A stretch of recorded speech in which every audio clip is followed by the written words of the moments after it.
संग्रहालय में एक बार फिर आपका स्वागत है। और आज हम बात कर रहे हैं राजस्थान में हो रहे तबादलों की। तबादला एक उद्योग का रूप ले चुका है। उद्योग, जी हाँ, जिसमें पैसा आएगा तबादला होगा।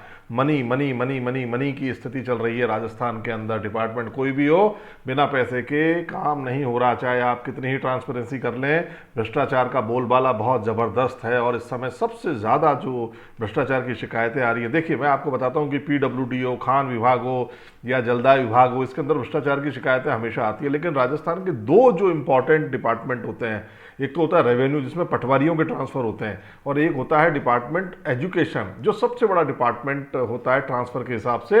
मतलब और उसके अंदर भ्रष्टाचार की शिकायतें बहुत आम होती हैं और बहुत ज़्यादा होती हैं। ऐसे में इस समय वापस राजस्थान के शिक्षा मंत्री गोविंद सिंह डोटासरा, उनके साथ के लोग और जितने भी इस समय डिपार्टमेंट में लोग काम कर रहे हैं, सबके ऊपर एक बड़ा आरोप लग रहा है कि वो कुछ इस तरीके की पॉलिसी बना रहे हैं, कुछ इस तरीके का काम कर रहे हैं जिससे कि तबादलों के अंदर भ्रष्टाचार जबरदस्त हो रहा है। कोई भी ट्रांसपेरेंसी नहीं रखी जा रही है किसी भी तरीके की।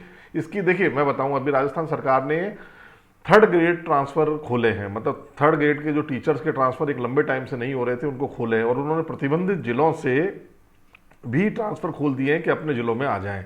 तो लगभग 50,000 वैकेंट हैं पोस्ट थर्ड ग्रेड के ट्रांसफर की। और आप सोचिएगा कि 50,000 शिक्षकों के तबादले नीति के हिसाब से, नियम के हिसाब से करने हैं।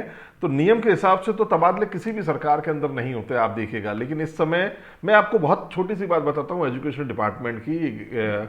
आज अभी 2-3 दिन से बीकानेर संभाग के अंदर क्या हो रहा है कि बीकानेर संभाग के अंदर काउंसलिंग चल रही है। जो लेक्चरर हैं और जो प्रमोट हुए हैं प्रिंसिपल के लिए, उनकी काउंसलिंग चल रही है। अब उस काउंसलिंग का मतलब ये होता है कि वो आएँ बीकानेर में और वो काउंसलिंग करें कि भाई आपकी ये वैकेंट पोस्ट है, आपको इस पर लगाया जाता है, ये वैकेंट पोस्ट है, इस पर लगाया जाता है। अब देखिए इसमें क्या खेल चल रहा है, भ्रष्टाचार कैसे होता है, मैं आपको बताता हूँ कि भ्रष्टाचार किस तरह से ये अधिकारी मिलकर के मंत्री तक को गुमराह करते हैं, या मंत्री इसमें भी इन्वॉल्व होते हैं। मंत्री, ऐसा हो नहीं सकता कि मंत्रियों को पता नहीं हो। राजस्थान का मंत्री जो शिक्षा मंत्री हैं उनको ये पता नहीं हो, उन्हीं की मर्जी के हिसाब से ये सब चलता है। देखिए इन्होंने क्या एक मैनिपुलेशन किया है कि राजस्थान के अंदर जो 32 जिले हैं, 32 जिलों के अंदर इन्होंने वहां पर जो पोस्ट शो की हैं, मतलब लेक्चरर से प्रिंसिपल बनने के लिए जो पोस्ट जो होती है उसको शो करते हैं कि साहब ये काउंसलिंग कर रहे हैं।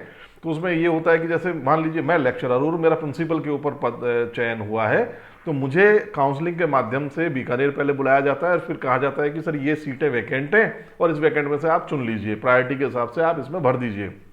अब दिखा कौन सी सीट रहे हैं वो, 14 जिलों की सीट दिखा रहे। 32 में से सिर्फ 14 जिले के अंदर वैकेंट सीट दिखा रहे हैं। बाकी के जो 18 जिले हैं उनमें उन्होंने शून्य दिखा दिया है कि यहाँ पर सीट खाली नहीं है। जबकि जैसे मान लीजिए कि बूंदी जिला है, बूंदी जिला के अंदर सीट खाली है 30, लेकिन वहां पर 0 शो हो रही है। तो ये क्यों होता है, ये किस लिए होता है? मतलब आप सोचिएगा कि बाड़मेर का बंदा क्या बूंदी जाकर के काम करेगा, या जो बूंदी का बंदा है जो वहीं पर अपने जिले के अंदर प्रमोशन चाहता है। आप सरकार की नीति होती है। मैं ये नहीं कहता कि शिक्षक को काम नहीं करना चाहिए, या मैं कभी भी इसका पक्षधर नहीं हूं कि भाई आपको सरकारी नौकरी मिली है तो आप कहीं भी काम कीजिए, लेकिन ये पॉलिसी सबके लिए एक होनी चाहिए ना। आपको जो पैसा दे रहा है वो तो उसका ट्रांसफर तो आप करते हो बिल्कुल घर के सामने वाले स्कूल में, और जहां पर जिसके पास जैक और चैक नहीं है उसका ट्रांसफर आप करते हो 500 किलोमीटर दूर। ऐसा क्यों? ये जो नीति है शिक्षा मंत्री जी, ये नीति बहुत गलत है। तो आपके डिपार्टमेंट क्या कर रहा है, आपके निर्देश पे कर रहा है या नहीं कर रहा है, इसको आप खुद चेक कराइए। लेकिन ये क्या कर रहा है कि इसने 14 जिलों को खोल रखा है, बाकी के जो 18 जिले हैं उनको बंद कर रखा है। क्यों ना आप 32 जिलों के, जब आपने पूरे राजस्थान से लेक्चरर बुला लिए हैं, आपने कोई 14 जिले के लेक्चरर तो बुलाए नहीं है, आपने पूरे राजस्थान से लेक्चरर बुला लिए हैं। वो 4 दिन से बीकानेर के अंदर हैं, उनका खर्चा भी होता है, होटल पानी सब चीजें, काउंसलिंग चल रही है। अगर आपको इस तरीके से ऑनलाइन काउंसलिंग भी की जा सकती थी, लेकिन आपने नहीं की, और इस तरीके से आप केवल और केवल उन पर प्रेशर बना रहे हैं कि आप अपने जगह से 500 किलोमीटर दूर जाके काम करो, हम आपको प्रमोशन दे रहे हैं, आप 200 किलो। अरे आप उनको ये मौका भी तो दे सकते हैं कि आपके घर के पास में जिले के अंदर सीटें खाली हैं, आप वहां भी ये मौका दे सकते हैं। क्योंकि देखिए काम तो करना होता है, शिक्षक काम करते हैं। अब एक आप उनको परेशान, ऐसे में सबसे ज्यादा परेशानी कौन हो रहा है? सबसे ज्यादा महिलाएं परेशान हो रही हैं। जो महिलाओं का जो प्रमोशन हुआ है, जो वो बनी है, प्रिंसिपल बनी है, उनको आप अपने घर से 500-500 किलोमीटर दूर, 700-700 किलोमीटर दूर आप ट्रांसफर कर रहे हैं, जबरन कर रहे हैं। तो ये जो आप संवेदनशील सरकार हम कहते थे गहलोत सरकार को, और गोविंद सिंह डोटासरा जी, आप तो शिक्षा मंत्री हैं, आप तो पीसीसी चीफ हैं, आपने तो कुछ दिन पहले कहा था कि आप 2-4 दिन के मेहमान हैं। अभी अशोक गहलोत साहब ने अगर आपको मौका दिया है कि आप अपना परफॉर्मेंस कीजिए, तो ये मौका किस लिए दिया गया है? ये मौका क्या भ्रष्टाचार को बढ़ाने के लिए दिया गया है या आपको अच्छा सा अच्छा परफॉर्म करने के लिए दिया गया है? एक वासुदेव देवनानी ने पिछले, जब वो शिक्षा मंत्री थे, तो उन्होंने एक पोर्टल चलाया था शाला दर्पण, जिसमें हर चीज ट्रांसपेरेंट थी, सब चीज दिखती थी। आपका जो पोर्टल है उस पर जो है छुपा रुस्तम टाइप चीजें हैं, मतलब कुछ चीज दिखती है, कुछ चीज छुपा दी जाती हैं। तो ये छुपा क्यों रहे हो आप? आपकी अगर नीति साफ है, आपकी नीयत साफ है, तो खुल करके आप सीधी बात कीजिए ना।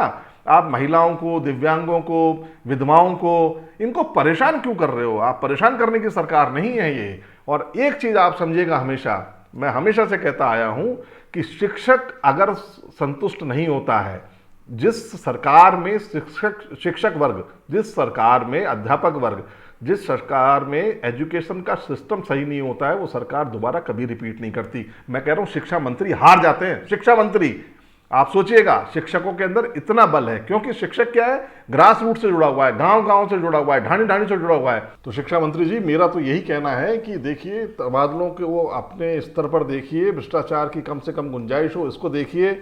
अगर आप ईमानदार हैं तो ही तो आप देखेंगे, अगर नहीं है तो फिर तो आपके देखने का सवाल ही पता नहीं होता। लेकिन ये स्थिति आप बिल्कुल रखिएगा कि गुरुओं को अगर हम परेशान करते हैं तो उसे भगवान भी नहीं बचाता। गुरुर ब्रह्मा गुरुर विष्णु गुरुर्देवो महेश्वर है, गुरुर साक्षात पर ब्रह्म तस्मै श्री गुरुवे नमः। इनको ध्यान रखिएगा। आप तो शिक्षा मंत्री हैं, और वैसे आपके किस्से भी बहुत सुने हुए हैं, शिक्षा मंत्री के नाते भी बहुत सुने हुए हैं, लेकिन एक आपसे, अगर आप सच में मंत्रिमंडल से जा रहे हैं, जैसा कि आपने खुद ने स्वीकार किया है, अगर जा रहे हैं तो कोई एक अच्छा सा काम शिक्षकों के लिए करते जाइए। मंत्रालय में आज इतना ही, कल फिर मुलाकात होगी, तब तक के लिए दीजिए इजाजत, नमस्कार।